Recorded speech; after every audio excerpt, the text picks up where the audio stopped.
ሰላም ጤና ይስጥልኝ እንደምን አላችሁ አጫጭር የዝውውር መረጃዎችን ይዤላችሁ መጥቻለሁ እንደተለመደው ቻናሉን ሰብስክራይብ እያደረጋችሁ ቤተሰብ ሁኑ በቀጥታ ወደ መረጃዎቹ ሄደላችኋለሁ አብራችሁን ቆይታ አድርጉ ቶማስ ፓርቴ በአርሰናል የሚያቆየውን አዲስ ኮንትራት ለመፈራረም ባለመስማማቱ ባርሴሎና ተጫዋቹን በነፃ ዝውውር ለማስፈረም ከወኪሎቹ ጋር ውይይት መጀመሩ ታውቋል ዘሰን እንደዘገበው ባርሴሎና በክረምቱ የዝውውር መስኮት የ31 ዓመቱን ጋናዊ ኢንተርናሽናል በነፃ ዝውውር ወደ ክለባቸው ለመቀላቀል ፍላጎት አላቸው ብሏል ተጫዋቹ አርሰናል የሚያቆየው ኮንትራት በያዝነው ወር መጨረሻ የሚጠናቀቅ ሲሆን በመድፈኞቹ ቤት የሚያቆየውን አዲስ ኮንትራት ለመፈራረም እስካሁን ከስምምነት አለመድረሱ ተዘግቧል። በመሆኑም ኮንትራቱ እንደተጠናቀቀ ተጫዋቹ ወደ የትኛውም ክለብ በነፃ ለመዘዋወር ክፍት ይሆናል የተባለ ሲሆን ባርሴሎናዎች የተጫዋቹ ፈላጊ ስለመሆናቸው ነው የተነገረው። የጣሊያኑ ክለብ ናፖሊ በዚህ ክረምት የአርሰናሉን ተከላካይ ጃኮብ ኪቪዮርን ለማስፈረም ድጋሜ ፍላጎት ማሳየታቸውን ከጣሊያን የሚወጡ ዘገባዎች አመላክተዋል። ጋዜጣ ዴሎ ስፖርት እንደ ፈረንጆቹ ሰኔ 2 ባወጣው እትሙ እንዳስነበበው አንቶኒዮ ኮንቴ አዲስ የተከላካይ ስፍራ ተጫዋች ማስፈረም የሚፈልጉ ሲሆን የአርሰናሉ ጃኮብ ኪቪዮር ከሚፈልጓቸው ተጫዋቾች መካከል አንዱ ነው ተብሏል።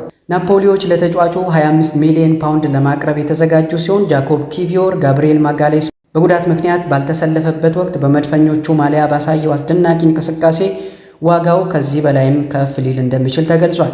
ነገር ግን ናፖሊዎች በተጋነነ ዋጋ ተጫዋች ማስፈረም እንደማይፈልጉ ጋዜጣ ዴሎ ስፖርት ጠቅሟል። በመሆኑም የጃኮብ ኪቪዮር ዋጋ የሚወደድባቸው ከሆነ የጁቬንቱሱን ፌዴሪኮ ጋቲን በአማራጭነት መያዛቸውም ተገልጿል። የማንቸስተር ዩናይትዱ አምበል ብሩኖ ፈርናንዴዝ ከአልሂላል የቀረበለትን የዝውውር ፕሮፖዛል ውድቅ ማድረጉ ታውቋል። ከሳውዲ ክለብ አልሂላል የ700,000 ፓውንድ ሳምንታዊ ደሞዝ የቀረበለት ሲሆን ነገር ግን ከቤተሰቡ ጋር ከተወያየበት በኋላ የቀረበለትን ጥያቄ ውድቅ ማድረጉ ነው የተገለጸው። ብሩኖ ፈርናንዴዝ የእግር ኳስ ሕይወቱን በአውሮፓ ለመቀጠል ጽኑ ፍላጎት ያለው ሲሆን አልሂላል ለማንቸስተር ዩናይትድ ለዝውውሩ 100 ሚሊዮን ፓውንድ አዘጋጅተው እንደነበረም ተገልጿል።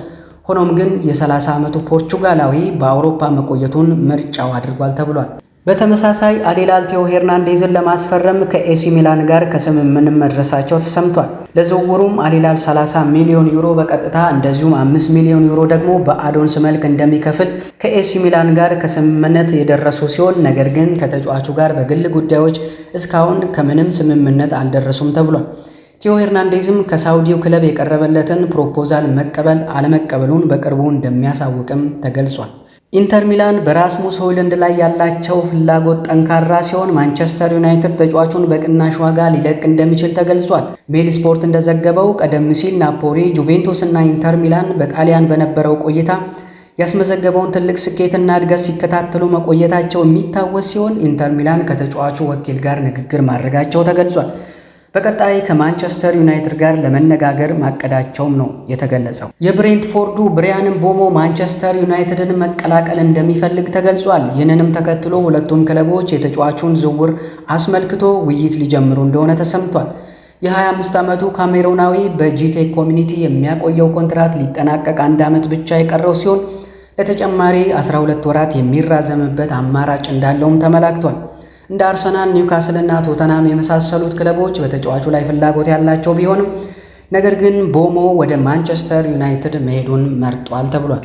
ኪንግስሊ ኮማን በዘንድሮ ዓመት ባየር ሙኒክን ይለቃል ተብሎ ይጠበቃል። የሳውዲ ክለቦችን ጨምሮ የፕሪሚየር ሊግ ክለቦችም ተጫዋቹን ለማስፈረም ፍላጎት እንዳላቸው የተገለጸ ሲሆን ባርሴሎናዎች ባለፈው ዓመት ተጫዋቹን ለማስፈረም ከፍተኛ ጥረት አድርገው እንደነበረ ይታወሳል። ነገር ግን አሁን ላይ ባርሳዎች ለማርከስ ራሽፎርድ ወይም ደግሞ ለሉዊስ ዲያዝ ቅድሚያ እንደሚሰጡ ነው የተገለጸው። ቼልሲዎች የኤሲ ሚላኑን ግብ ጠባቂ ማይክ ሜኛንን ለማስፈረም ጥያቄ ማቅረባቸው ተሰምቷል። የዝውውር ኤክስፐርት የሆነው ማቴዎ ሞሬቶ እንደተናገረው ቼልሲዎች ከሜኛን ጋር በተያያዘ ከኤሲ ሚላን ጋር የመጀመሪያ ድርድር ማድረጋቸውን ገልጿል። ግብ ጠባቂው በሳንሲሮ የሚያቆየው ኮንትራት ከ1 ዓመት በኋላ በሰኔ 2026 የሚያበቃ ሲሆን ከኤሲ ሚላን ጋር አዲስ ኮንትራት ለመፈራረም በሂደት ላይ መሆናቸውም ተገልጿል። ነገር ግን እስካሁን ምንም አይነት ስምምነት ላይ እንዳልተደረሰ ነው የተነገረው።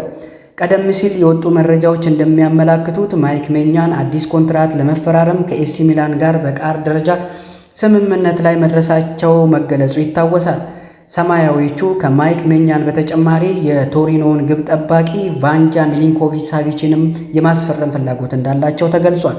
ጄደን ሳንቾ ከቼልሲ ጋር በግል ጉዳዮች ከስምምነት ላይ ባለመድረሳቸው ምክንያት ክለቡን እንደሚለቅ ተረጋግጧል።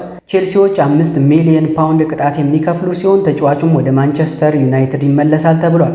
በዚህም በቼልሲና በጄደን ሳንቾ መካከል ያለው ጉዳይ ያበቃለት ሲሆን ተጫዋቹ አዲስ ክለብ ለመቀላቀል ዝግጁ ነው ተብሏል።